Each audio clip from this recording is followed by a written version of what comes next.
Good morning. Today we'll discuss Mrichkatikam by Sudrak, which is prescribed in our paper 9C, that is Indian Classics in Translation. So, Mrichkatikam is an ancient Sanskrit play which was written by King Sudrak in 3rd century AD. So, it can be considered one of the oldest Sanskrit plays in English literature or Indian literature. Though we don't find any other work ascribed to Sudrak, and nothing is there that we can talk about or know about the author by whom this play is written, and there are many tales which cluster about the name of King Sudrak, but none of them can be found so far that represent him as an author. So, after the unexpected discovery of the plays of Bhasha provided us with new data and brought it to light that the drama Charudat, whose enlarged and completed version Mrichkatikam seems to be.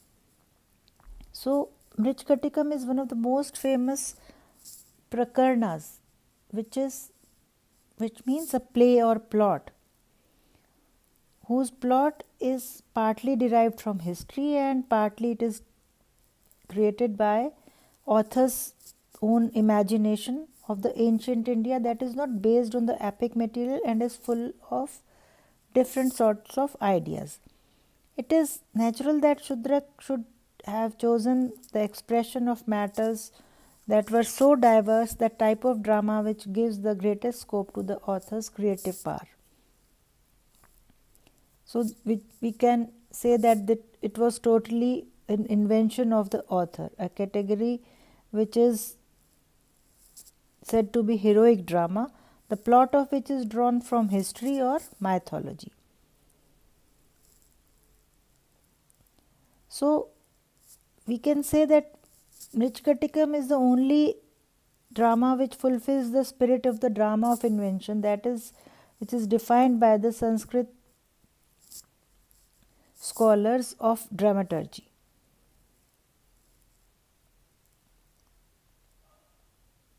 According to the prologue of the play, Sudrak was a Kshatriya king of some country which is not mentioned in the play, who was brave and handsome in appearance, knowing Rigved, Samved and mathematics. He knew the art of regarding courtesans and the science of training elephants, and he was also a devotee of Lord Shiva and had performed an Ashwamedha yagya or sacrifice.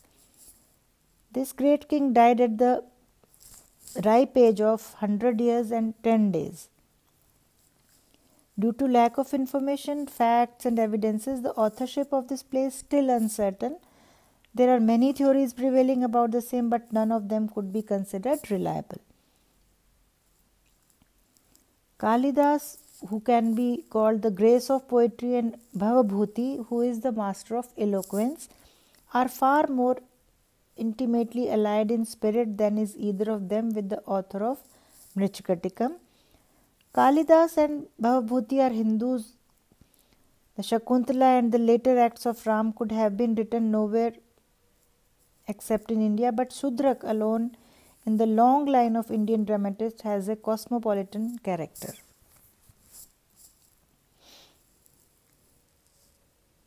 As we can see that in Kalidas, Shakuntala is a Hindu maid, and in Bhavabhuti, Madhav is a Hindu hero, but the characters in Mrichkatikam, Sansthanaka and Maitreya and Madanika are citizens of the world. In some of the most striking characteristics of Sanskrit literature, in its fondness for system, its elaboration of style, its love for epigram,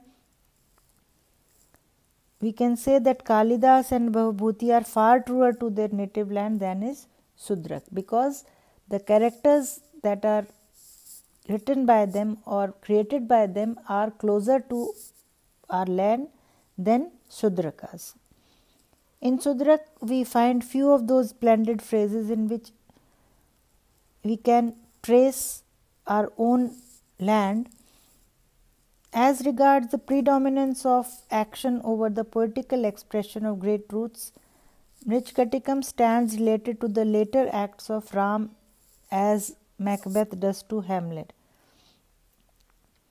Shudrak's style is simple and direct, a rare quality, and although this style in the passages of higher emotion is of an exquisite simplicity, yet Shudrak cannot infuse into mere language the charm which we find in Kalidas or the majesty we find in Bhavbhuti.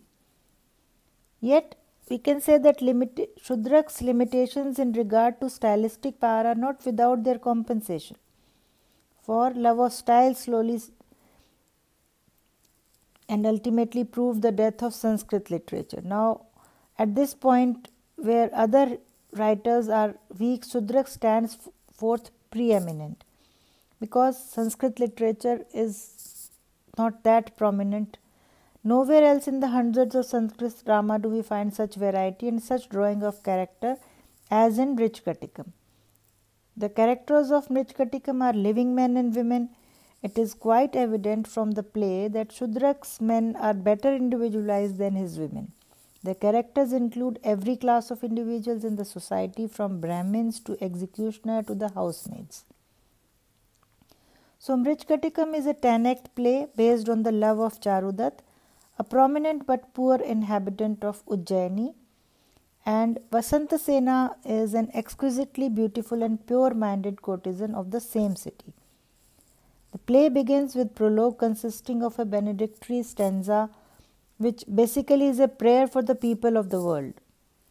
Author asks Lord Shiva to protect the people from all kinds of pain and prejudice, free them from all kinds of bounds of mind and body. And this is followed by some interesting particulars about the author told to the audience by the director of the play in a poetic manner. The first act of the play starts with the conversation between Charudat and his poor but honest old friend Maitreya on a very subtle and clear-cut topic of poverty. Charudat was a wealthy person a few years back, but now he has turned into a poor man. For him, honor was much more important than the life itself. He valued wealth only because it supplied him the means of serving others. The character of Charudat in the play is very significantly designed with a message to its audience that he, being so poor, was very rich person in qualities and moralities. Soon after this, Vasantasena enters, being chased by Shakar, brother-in-law of King Palak of Ujjaini. Vasantasena takes refuge in Charudat's house and after being introduced, leaves her ornaments with Charudat. She already knew Charudat has fallen in love with him.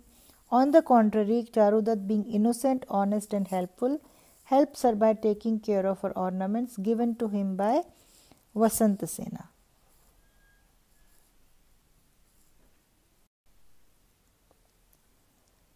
So, to gain a rough idea of Shudrak's variety, we have only to recall the names of the acts of the play, and we can see that the shampooer who gambled and the hole in the wall are shortly followed by the storm, and the swapping of the bullock carts is closely succeeded by the strangling of Vasantasena. So, the story turns from farce to tragedy, from satire to pathos, and in a way it seems to be a Shakespearean tragedy. But a spirit so powerful as that of King Shudrak could not be confined within the straight constraints and sometimes puerile rules of the technical works. In the very title of the drama, he has disregarded the rules that the name of the drama of invention should be formed by compounding the names of heroine and hero. So, the books prescribe that the hero shall appear in every act, yet Charudat does not appear in various acts like in Act 2, 3, 4, and further various characters Vasantasena, Maitreya, the Courtier and the others have vastly gained because they do not conform too closely to the technical definitions. So his greatest character is unquestionably Sansthanaka. This combination of ignorant conceit, brutal lust and cunning, this greater than Cloten, who after strangling an innocent woman can say, "Oh come, let's go and play in the pond." Most attractive characters are the five conspirators, men whose home is somewhere in far off lands. They live from hand to mouth, ready at any moment to steal a gem and preserving through it all their character as gentlemen and their irresistible conceit. And side by side with them moves the hero Charudat, who is a Buddhist. In Maitreya, the Vidushak, there is an instance of the author's masterly skill in giving life to the dry bones of a rhetorical definition. Vidushak is a stock character who has something in common with a jester, as we see in Shakespearean plays, and in Maitreya the essential traits of the character, eagerness for good, food and other creature comforts, and blundering devotion to his friend, are retained, but clarified and elevated by his quaint humour and his readiness to follow Charudat even in death. The grosser traits of the typical Vidushak are lacking. Maitreya is neither a glutton nor a fool, but a simple-minded, whole-hearted friend. The courtier is another character suggested by the technical works and transformed by the genius of Shudrak. He is a man not only of education and social refinement, but also of real nobility of nature. But he is in a false position from the first. Of all the conspirators, it is he who runs the greatest risk. To his protection of Vasantasena is added a touch of infinite pathos when we remember that he was himself in love with her. Only when Vasantasena leaves him without a thought to enter Charudat's house does he realize how much he loves her. Then indeed he breaks forth in words of the most passionate jealousy. Shudrak's humour is the third of his vitally distinguishing qualities. This humour has a sort of American flavour, both in its puns and its situations. The plays on words can seldom be ignored, but the situations are independent of language, and Shudrak's humour runs the whole game from grim to farcical, from satirical to quaint. Its variety and keenness are such that King Shudrak need not fear a comparison with the greatest of writers of comedies. It remains to say a word about the construction of the play, that is, it is too long and the main action halts through acts, and during these episodic acts we almost forget that the main plot concerns the love of Vasantasena and Charudat. In Mrichakatikam, the material there is a material for two plays. The larger part of Act 1 forms with Acts 6 and 10th and consistent and ingenious plot, while the remaining part of Act 1 might be combined with other acts.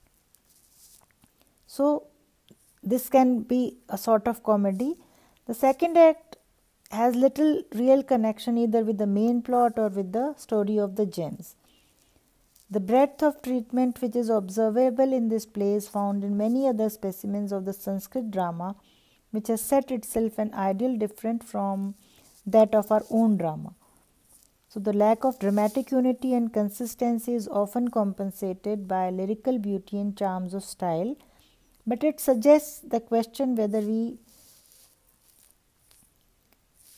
can speak of the Sanskrit plays as dramatic poems than as dramas. Thank you.